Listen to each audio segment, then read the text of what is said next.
آپ صلی اللہ علیہ وآلہ وسلم اپنے دودھ شریک بھائی بہنوں کے ساتھ بکریاں چرانے گئے تو دو آدمی حضرت جبرائیل اور حضرت میکائیل علیہ السلام سفید کپڑے پہنے ہوئے آئے۔ انہوں نے آپ صلی اللہ علیہ وآلہ وسلم کو پکڑ کر لٹایا اور پیٹ چاک کیا اور کوئی چیز نکال کر باہر پھینک دی اور پیٹ پھر سے سی دیا۔ دوسری روایت سے پتہ چلتا ہے کہ وہ سیاہ رنگ کا ایک دانہ تھا۔ یہ انسان کے جسم میں شیطان کا گھر ہوتا ہے اور شیطان انسان کے بدن میں یہی سے اثرات ڈالتا ہے۔ جب حضرت حلیمہ کو یہ سب معلوم ہوا تو ڈر گئی۔ اسی طرح حضرت حلیمہ کے پاس سے ایک بار یہودیوں کی جماعت گزری تو آپ صلی اللہ علیہ وآلہ وسلم کے بارے میں تفصیلات معلوم کر کے انہوں نے آپ صلی اللہ علیہ وآلہ وسلم کو قتل کرنے کا مشورہ دیا۔ انہوں نے حضرت حلیمہ سے پوچھا یہ بچہ یتیم ہے؟ حضرت حلیمہ ان کا قتل کا مشورہ سن چکی تھی، لہٰذا انہوں نے جلدی سے اپنے شوہر کی طرف اشارہ کیا کہ نہیں، یہ رہے اس بچے کے باپ۔ تب انہوں نے کہا اگر یہ بچہ یتیم ہوتا تو ہم اسے ضرور قتل کر دیتے، اس لیے کہ پرانے کتب میں آخری نبی کی نشانیوں میں سے یہ بھی ہے کہ وہ یتیم ہوں گے۔ چونکہ حضرت حلیمہ نے کہہ دیا کہ یہ بچہ یتیم نہیں تو انہوں نے خیال کیا کہ یہ بچہ وہ نہیں ہے، لہٰذا قتل کا ارادہ ترک کر دیا۔ حضرت حلیمہ ایک بار پھر نبی کریم صلی اللہ علیہ وآلہ وسلم کو عکاس کے میلے میں لے کر آئیں۔ جاہلیت کے دور میں یہاں بڑا مشہور میلہ لگتا تھا۔ عرب کے لوگ حج کرنے آتے تو شوال کا مہینہ اس میلے میں گزارتے، کھیلتے کودتے اپنے بڑھائیاں بیان کرتے۔ حضرت حلیمہ آپ صلی اللہ علیہ وآلہ وسلم کو لے کر اس میلے میں گھوم رہی تھی کہ اس کے کان کی نظر آپ صلی اللہ علیہ وآلہ وسلم پر پڑی۔ اسے آپ صلی اللہ علیہ وآلہ وسلم میں نبوت کی تمام نشانیاں نظر آ گئیں۔ اس نے پکار کر کہا لوگوں اس بچے کو مار ڈالو۔ حضرت حلیمہ اس کی بات سن کر گھبرا گئیں اور جلدی سے وہاں سے سرک گئیں۔ اس طرح اللہ نے آپ صلی اللہ علیہ وآلہ وسلم کی حفاظت فرمائی۔ لوگوں نے کہان سے پوچھا کہ کس بچے کی بات کر رہی ہو؟ اس نے کہا معبودوں کی قسم، میں نے ابھی ایک لڑکا دیکھا ہے، وہ تمہارا دین ماننے والوں کو قتل کرے گا، تمہارے بتوں کو توڑ دے گا اور تم سب پر غالب آئے گا۔ لوگ آپ صلی اللہ علیہ وآلہ وسلم کی تلاش میں دوڑے مگر ناکام رہے۔ یوں اللہ نے آپ صلی اللہ علیہ وآلہ وسلم کی حفاظت فرمائی۔ حضرت حلیمہ آپ صلی اللہ علیہ وآلہ وسلم کو آپ کی والدہ کے حوالے کرنے جا رہی تھی کہ حبشہ کے عیسائیوں کی ایک جماعت پاس سے گزری۔ آپ صلی اللہ علیہ وآلہ وسلم کی مہر نبوت اور آنکھوں کی خاص سرخی کو دیکھا تو حضرت حلیمہ کو پوچھا اور کہا اس بچے کو ہمارے حوالے کر دو، ہم اسے اپنے ملک میں لے جائیں گے، یہ بچہ پیغمبر اور بڑی شان والا ہے۔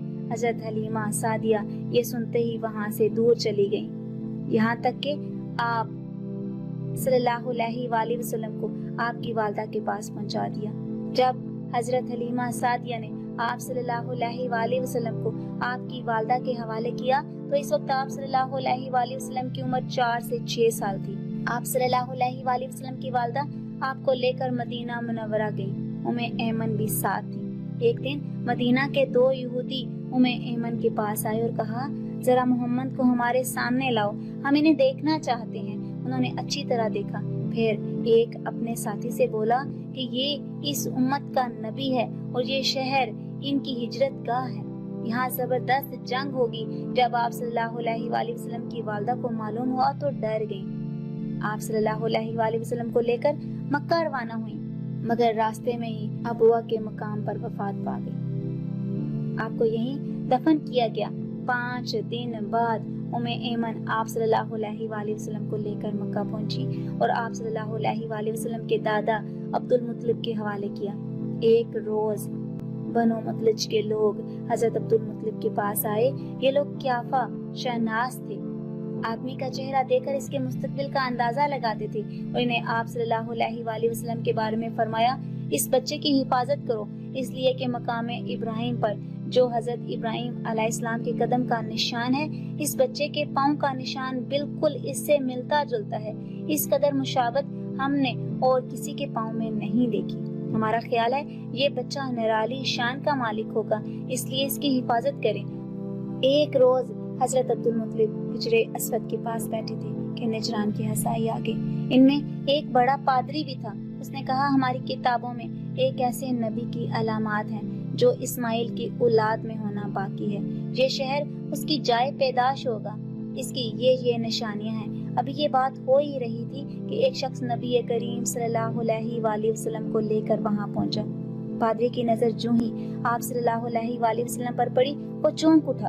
آپ صلی اللہ علیہ وآلہ وسلم کی آنکھوں، کمر، پیروں کو دیکھ کر چلا اٹھا کہ یہی وہ نبی ہیں، یہی وہ نبی ہیں، یہ تمہارے کیا لگتے ہیں؟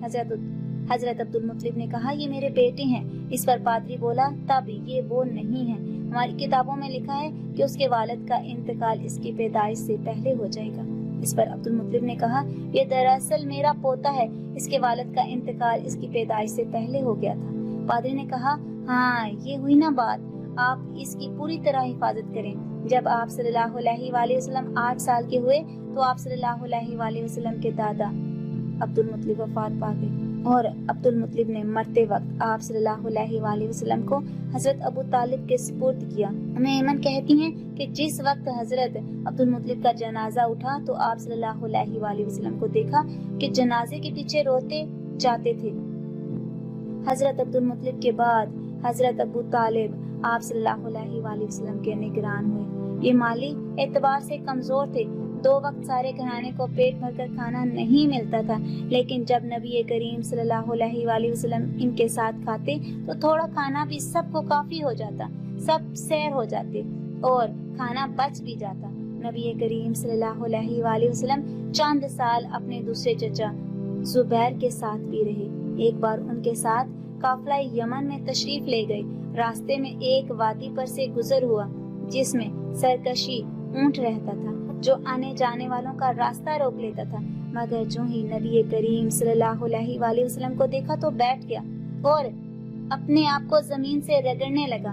آپ صلی اللہ علیہ وآلہ وسلم اپنے اونٹ سے اتر کر اس پر سوار ہو گئے۔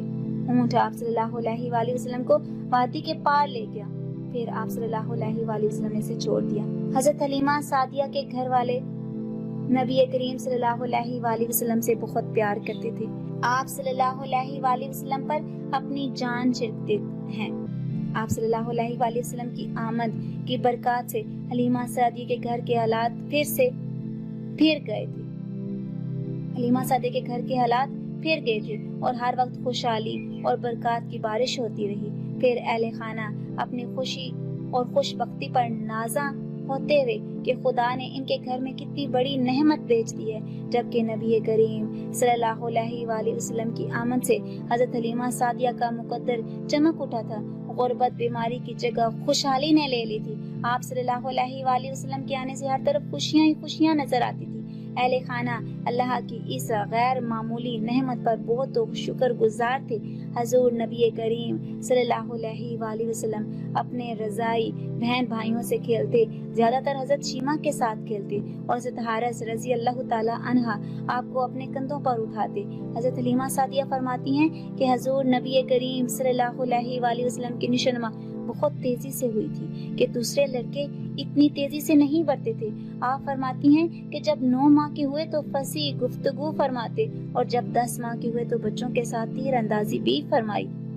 حضور نبی کریم صلی اللہ علیہ وآلہ وسلم کی بہت سی شان اور طہارت تھی۔ آپ صلی اللہ علیہ وآلہ وسلم کے بچپن کی ایک اور بھی بہت نمایاں خوبی تھی۔ جنہوں نے آپ صلی اللہ علیہ وآلہ وسلم کا بچپن دیکھا وہ اس بات کا اقرار کرتے ہیں کہ بچپن میں بھی کبھی آپ صلی اللہ علیہ وآلہ وسلم نے جھوٹ نہیں بولا، کسی کے ساتھ غلط بات یا مذاق نہیں کیا، صابر اتنے کہ کبھی کسی سے مانگ کر نہیں کھایا۔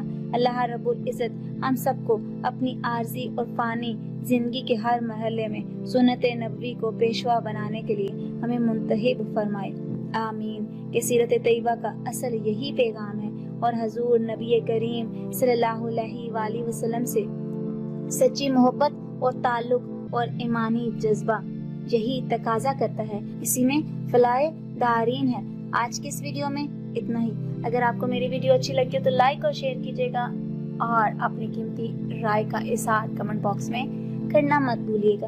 اپنا رکھیے گا بہت سا خیال اور مجھے رکھیے گا اپنی دعاؤں میں یاد۔ ملتے ہیں اگلی ویڈیو میں، تب تک کے لیے اللہ حافظ۔